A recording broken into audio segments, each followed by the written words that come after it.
Hello guys, welcome to this channel. In this video, I'm going to show you how to use Google Maps to see a house. It's very quick and easy.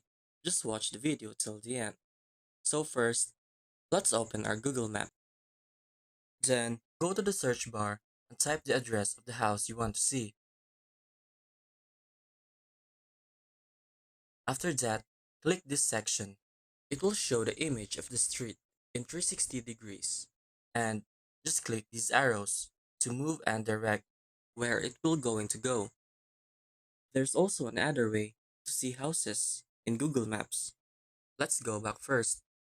So click this icon, then choose satellite. It will show the satellite view of the located place. All you need to do is zoom in and locate the house you want to see. And that's it. If you find this video helpful, give a thumbs up and don't forget to share, comment, and subscribe. Thank you.